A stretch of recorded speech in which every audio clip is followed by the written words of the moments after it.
देखेंगे एप्लीकेशंस की isothermal equation of an ideal gas.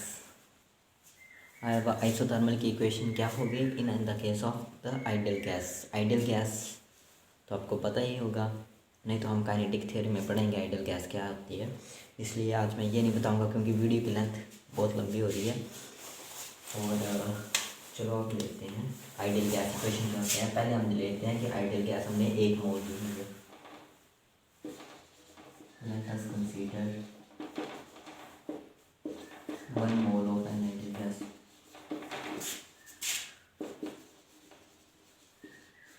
Ideal gas.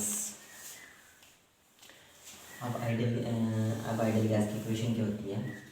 PV that is equal to nRT। अब यहाँ पे आएगा PV एंड 1 मोल के लिए हमने ली हुई था 1 आएगा मल्टीप्लाई करके।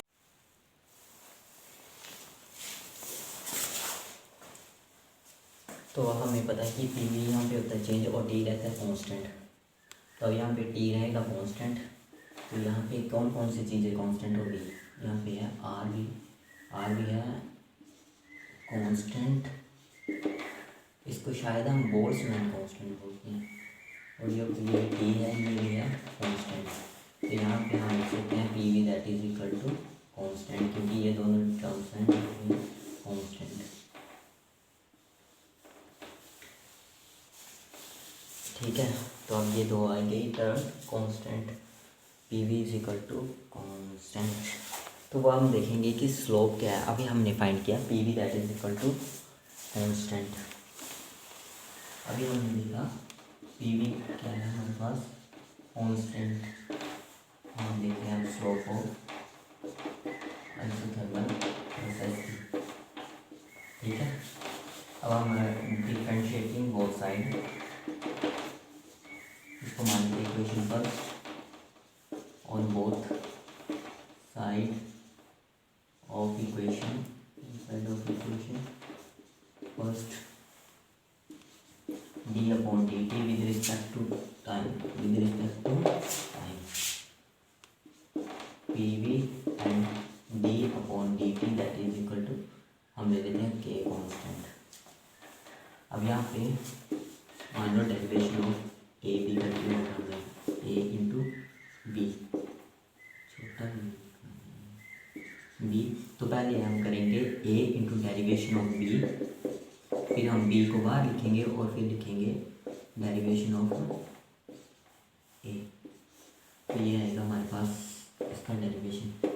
और नॉन मैथ वाले बच्चे इसको नोट कर लें और रोज ही देखा करें। अब यहाँ पे जैसे हमने ए को हमने पहले बाहर लिखा और बी को अंदर, जैसे हम यहाँ पे भी करेंगे। अब यहाँ पे ए हमारे पास P D upon D T into V plus, अब हम बी को बाहर लिखेंगे D upon D T into P is equal to, अब जो डेरिवेशन ऑफ कांस्टेंट मान लो के है उसका आता है 0। तो अब यहाँ पे आ जाएगा 0। अब यहाँ पे कॉमन है डी टी को हम कॉमन बाहर निकालेंगे 1 by D T is equal to P into D V plus B into D P is equal to 0। अब यहाँ पे ये दूसरी तरफ जाके मल्टीप्लाई हो जाएगा और हो जाएगा 0 इज इक्वल टू 0।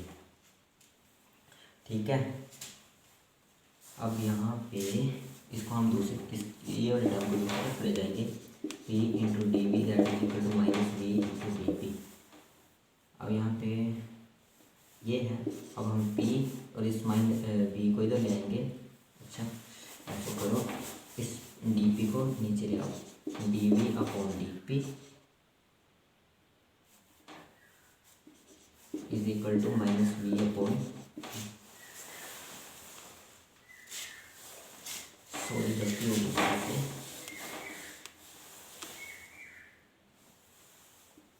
यहाँ पे आएगा P D V is equal to minus V D P को हम दूसरी तरफ लेंगे और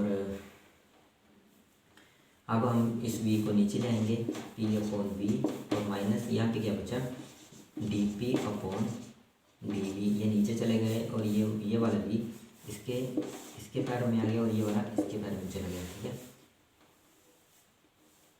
ठीक है, ये आ गया।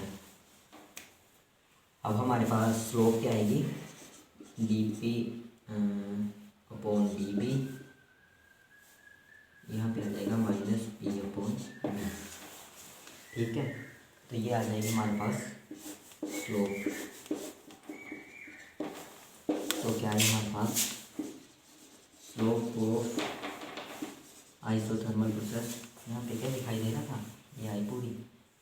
ठीक है, D P upon D B आएगा, पी अपॉन बी। पर मैं देख चेक कर लेता हूँ कि फ्रेम में है या नहीं, फ्रेम में है क्या। चलो देख रहे हैं आप लोग। स्लोप ऑफ आइसोथर्मल क्या है, D P upon D B equal to minus P upon B. अब मैं इसको साफ कर रहा हूँ।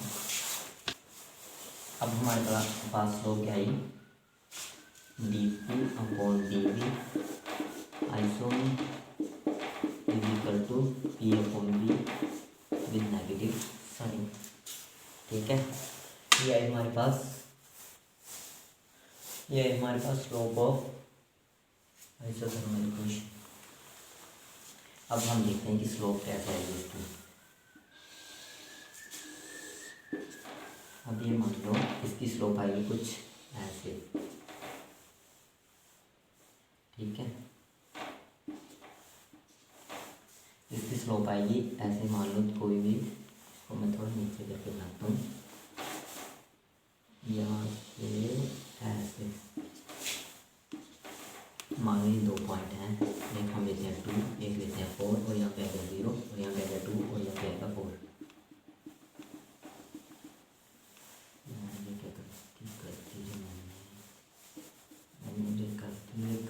यहाँ पे आएगा नहीं 2, और यहाँ पे आएगा 4। ठीक है, और यहाँ पे आएगा, ये आएगा 2, यार गलत हो गया, सॉरी।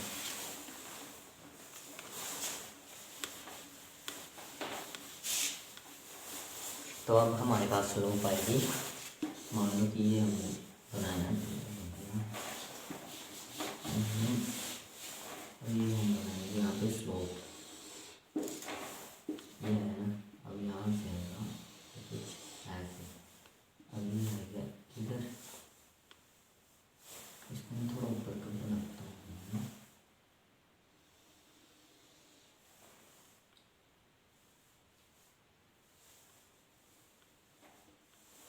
कभी अच्छे से आ रही तो ये आएगी ऐसे, और एक बना लेता हूँ इधर, और एक आएगा इधर। ठीक है, अब यहाँ पे देखो, ये आएगा, इस पॉइंट को मान लो 4, ये 2, और ये 2, और ये 4, मतलब 4। अब यहाँ पे ये वो टच इधर, मान लो इधर वो टच, और ये। अब यहाँ पे हम लेंगे प्रेशर, और यहाँ पे लेंगे वॉल्यूम, P वर्सेस P का ग्राफ है ये। अब यहाँ पे देखो, प्रेशर और वॉल्यूम हो रही है चेंज, और क्या कांस्टेंट है, कांस्टेंट। ठीक है, और कांस्टेंट है टेम्परेचर।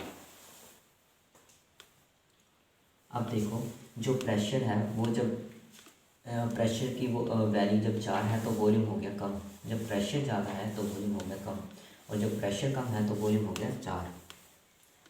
जब आपको ग्राफ देखने आता है तो यहाँ पे देखो, सॉरी, अब यहाँ पे देखो कि जब प्रेशर हमारे पास ज़्यादा है तो वॉल्यूम है कम, जब प्रेशर ज़्यादा है तो फिर वॉल्यूम है कम, और जब वॉल्यूम है कम तब है प्रेशर नहीं, जब प्रेशर है कम तब है वॉल्यूम है ज़्यादा। तो यहाँ पे प्रेशर आएगा इन्वर्सली प्रोपोर्शनल टू वॉल्यूम, क्योंकि जब प्रेशर ज़्यादा है तो वॉल्यूम है कम, और जब वॉल्यूम ज़्यादा है तो प्रेशर है कम। ठीक है, अब यहाँ पे हम पता है कि आइसोथर्मल की बात कर रहे हैं हम, और आइसोथर्मल क्या होता है, कांस्टेंट टेम्परेचर।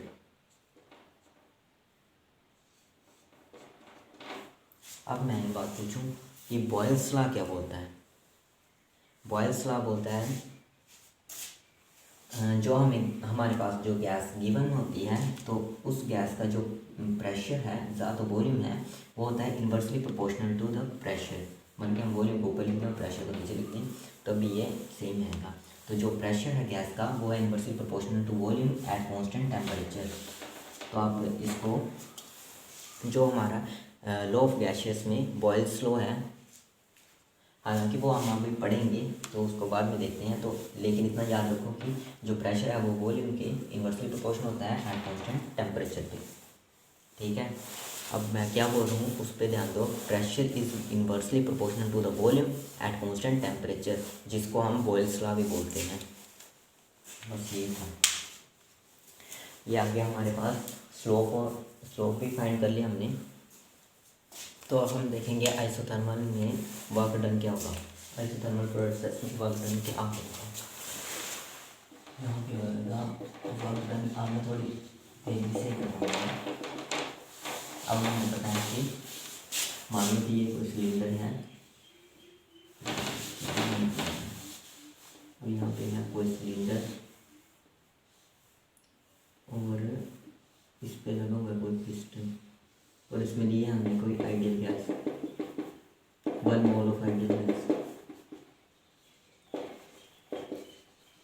आइडियल गैस, और ये थोड़ा सा इंक्रीज हुआ इसका वॉल्यूम। ठीक है, और यहाँ पे हमें पता है वर्क डन किसके इक्वल आता है, वो वर्डिंग आप किसी भी रेफरेंस बुक में देख सकते हो।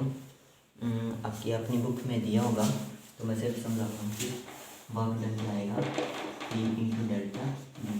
अब यहाँ पे है V इनिशियल और यहाँ पे है V फाइनल। अब यहाँ पे देखो, अब हमारे पास है स्मॉल वर्क डन, यहाँ से लेकर यहाँ तक DW तक। ठीक है, DW तक वर्क डन हुआ PdV। अब हमें टोटल वर्क डन निकालना है, तो टोटल को हम कर देंगे इसके बाद इंटीग्रेशन बोथ साइड।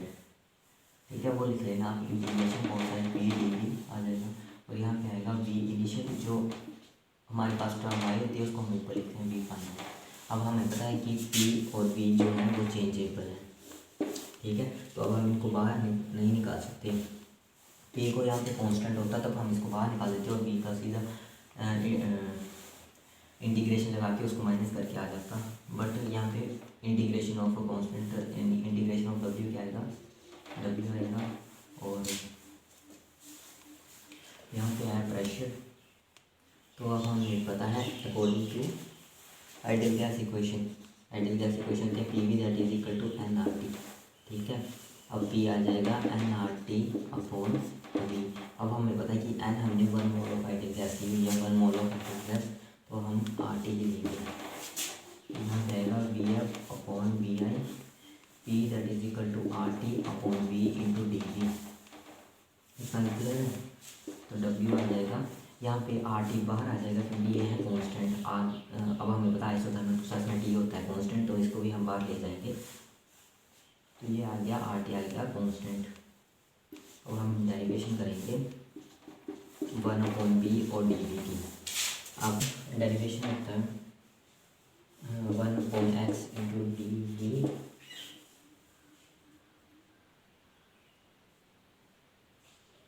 इंटीग्रेशन होता है, तो क्या रहता है log x 1/x, log 1/x की डायरेक्ट इंटीग्रेशन आती है log x। तो वैसे ही अब हमारे पास ये है, यहाँ पे तो आ जाएगा RT that is equal to log V, और इसकी लिमिट है VF से लेकर VI। अब हम अपर लिमिट में से लोअर लिमिट को माइनस कर देंगे, RT that is equal to log VF minus log VF। अब हमें पता है कि जब log माइनस में हो, जैसे A और B टर्म माइनस में हो, तो ये डिवाइड हो जाएंगी, और जैसे log A और B प्लस में है, log A plus log B आएगा, तो ये हो जाएगी मल्टीप्लाई में log AB ऐसे आएगा। तो हमारे पास अभी माइनस में है, तो अब हम ये वाला यूज़ करेंगे, तो क्या आ जाएगा W that is equal to RT log E that is equal to VF upon VI। ठीक है, अब log E की वैल्यू कितनी होती है, W that is equal to -230.3, ये 2.303 डी, ठीक है, log E that is equal to, ये फ्रेम में है क्या, यहाँ पर लिख सकता हूँ, अच्छा, W that is equal to R T, यहाँ पे आ जाएगी 2.303, log ई की वैल्यू आती है ये V F upon V F, ठीक है, ये आ गया।